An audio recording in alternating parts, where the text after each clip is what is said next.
നമസ്കാരം. അസ്ട്രോളജിക്കൽ ലൈഫിലെ എല്ലാ ഗുരുജനങ്ങൾക്കും ബന്ധുമിത്രാദികൾക്കും 1000 നന്ദി. നമസ്കാരം. ഞാൻ ഡോക്ടർ എം ഷിബു നാരായണൻ, വമ്പായം. എല്ലാവർക്കും 1202 പുതുവർഷ ഫലത്തെ ആശംസകൾ നേരുന്നു. ഉത്രട്ടാതി നക്ഷത്രം മീനക്കൂറാണ്. ദുരിനിധി ധനഭോഗി പണ്ഡിത ചന്ദ്രരാശോധനം സുഖം പാണ്ഡിത്യ അറിവ് കഴിവ് എല്ലാം ഉള്ള ഒരു നാള് ആണ് ഉത്രട്ടാതി.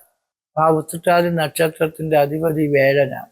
ആ വേഴം 10-ാം ഇടം വഹിച്ച് 5 നിൽക്കുകയാണ്. അതുകൊണ്ട് ഈ കൊല്ലം നിങ്ങൾക്ക് കുറെ ഗുണങ്ങൾ കിട്ടും മീനരാശിക്കുള്ള.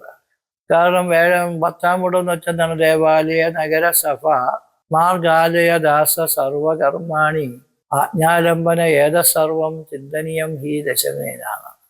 അങ്ങനെ നമുക്ക് ദേവാലയം വയ്ക്കാൻ യോഗമുണ്ട്. അമ്പലവും പള്ളിയും ദൈവങ്ങളെയൊക്കെ പുനരുദ്ധരിക്കണമെന്ന് തോന്നും. അത് ചെയ്യണം, നല്ലതാണ്. 7 തലമുറയോളമുള്ള ദോഷം മാറും, 7 തലമുറ നല്ലത് വരും. ദൈവങ്ങളുടെ കാര്യങ്ങളൊക്കെ നോക്കി അമ്പലമായിരുന്നാലും പള്ളിയായിരുന്നാലും ദൈവികപരമായിട്ടുള്ള സേവനങ്ങളും കാര്യങ്ങളും അനുഷ്ഠാനങ്ങളും ദാനങ്ങളും ഒക്കെ ചെയ്യുന്നവർക്ക് നല്ലതാണ്. ദാനം ആയുസ്സിനെ വർദ്ധിപ്പിക്കുമെന്നാണ് പറയണത്. നല്ലൊരു വചനമാണ്. അതേപോലെ എല്ലാത്തിനുമുണ്ട്. അപ്പോൾ നഗരസഭ, കോർപ്പറേഷൻ, മുനിസിപ്പാലിറ്റി, സർക്കാർ, കോടതി വഴക്കുകളിലെന്നൊക്കെ നമുക്ക് വിജയിക്കും. കാരണം ഒരു കേസിന് പോയാൽ നമുക്ക് ഇറങ്ങിക്കയറി നടന്നാലും കോടതിയിൽ നിന്നൊരു തീരുമാനം അംഗീകാരമൊക്കെ കിട്ടണം നല്ല സമയത്താണ്.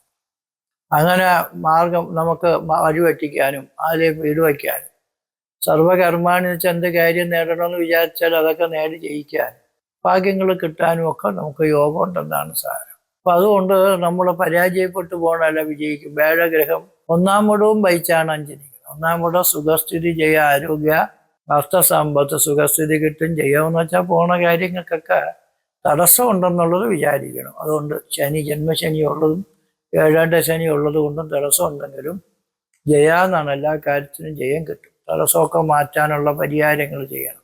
അപ്പോൾ ജയം കിട്ടും. ആരോഗ്യ, അർത്ഥസമ്പത്ത്, രോഗപീഠയൊക്കെ മാറി നല്ല ആരോഗ്യം കിട്ടും. അർത്ഥസമ്പത്ത്, സാമ്പത്തിക ഉയർച്ച കിട്ടും. കീർത്തി കിട്ടും. വിശേഷ ലബ്ധി എന്ന് വെച്ചാൽ കാശ് കൊണ്ടും സ്വാധീനം കൊണ്ടും നേടാൻ പറ്റാത്തതും ദൈവികം കൊണ്ടും ഭാഗ്യം കൊണ്ടും കഴിവ് കൊണ്ടും വന്ന വീട്, വസ്തു, ധനം, പണം, അധികാരം. നിങ്ങൾ ഏത് മേഖലയിൽ പ്രവർത്തിച്ചാലും, പഠിക്കാൻ പോയാലും പഠിപ്പിക്കാൻ പോയാലും രാഷ്ട്രീയത്തിൽ പോയാലും കലാകാരനാണെങ്കിലും അഭിനയിക്കാൻ പോയാലും എവിടെ പോയാലും സ്ഥാനമാന, അംഗീകാരങ്ങൾ, ഐശ്വര്യങ്ങളൊക്കെ എല്ലാ മേഖലയിൽ പ്രവർത്തിക്കുന്നവർക്കും കിട്ടും.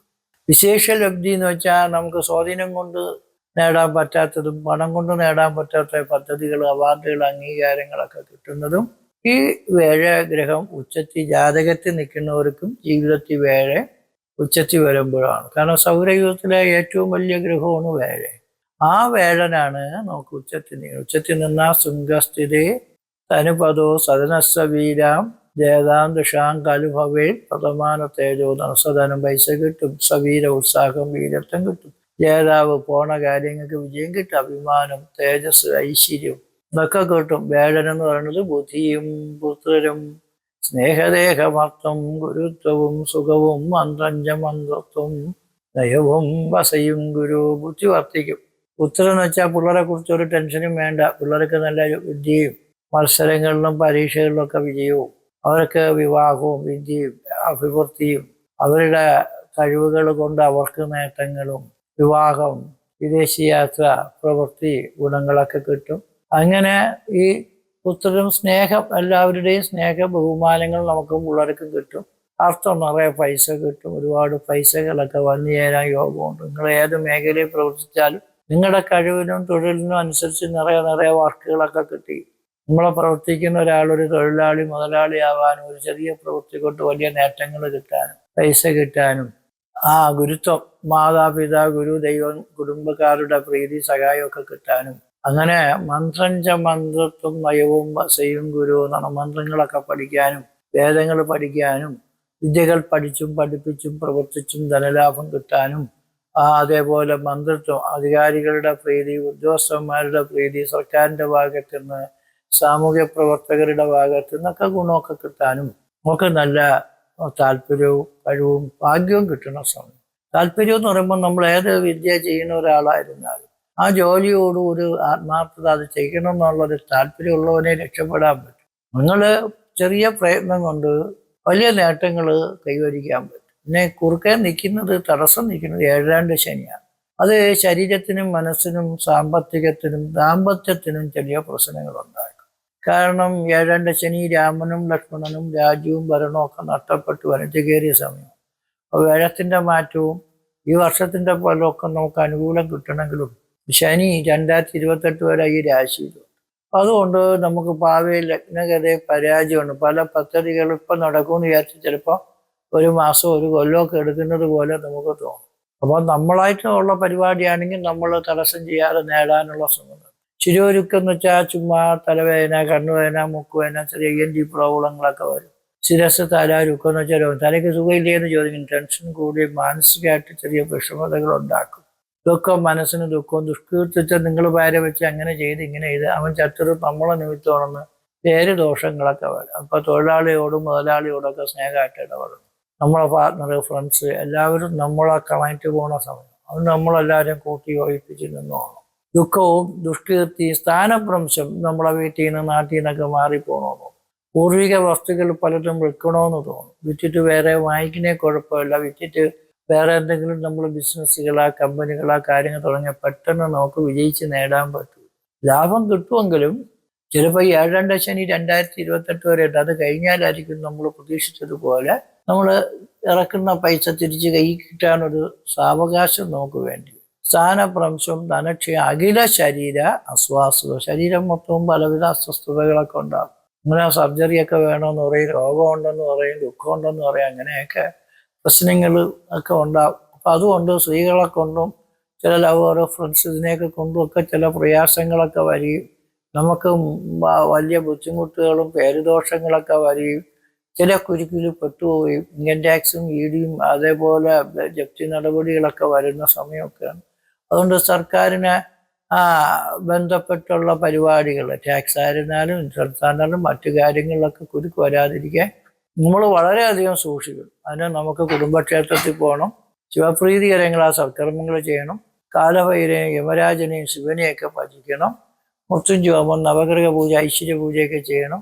വാഹനങ്ങളൊക്കെ ഡ്രൈവ് ചെയ്യണതും നമ്മൾ ഡ്രൈവ് ചെയ്തില്ലെങ്കിലും കൂടെ ഇരിക്കണോ, ഓട്ടിക്കണോ, തള്ളിയിട്ടാലും മതി.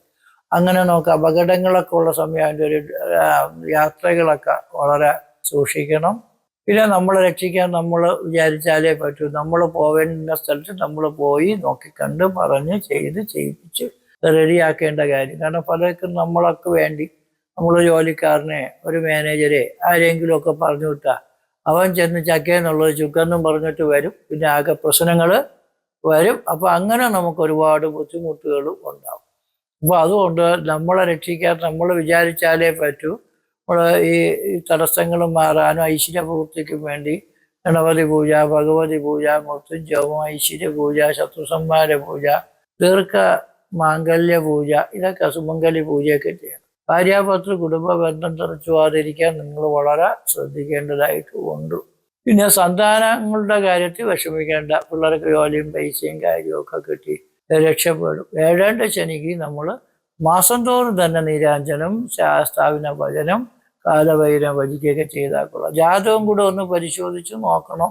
ജാതകത്തിൽ നമുക്ക് നല്ല ദശാകാലങ്ങൾ, മഹാഭാഗ്യങ്ങളുള്ള യോഗങ്ങൾ, വേഴത്തിൻ്റെ അനുകൂല സ്ഥിതി, സർപ്പത്തിൻ്റെ അനുകൂല സ്ഥിതിക്കുള്ള ജാതകക്കാർക്ക് എന്നും ഉയർച്ചയല്ലാതെ തകർച്ച ഉണ്ടാവില്ല. അപ്പോൾ ജാതകത്തിൽ എന്തെങ്കിലും ഗ്രഹപ്പഴം ഉണ്ടെങ്കിൽ അതിനും കൂടെ ഗണപതി പൂജ, അതിനുള്ള പരിഹാരവും കൂടെ ചെയ്ത് പരിഹരിച്ചാൽ നിങ്ങളെ ഈ കാലങ്ങളിൽ ഏഴാണ്ട് ശനി ഉണ്ടെങ്കിലും നമുക്ക് കാര്യങ്ങൾ വിജയിച്ച് നേടാനുള്ള സാഹചര്യം ഉണ്ടാകും. കാലഭൈരവ സ്വാമി ക്ഷേത്രത്തിൽ എല്ലാ അമാവാസി തോറും രാവിലെ തൊട്ട് വൈകുന്നേരം വരെ അമ്പലം തുറന്നിരിക്കും.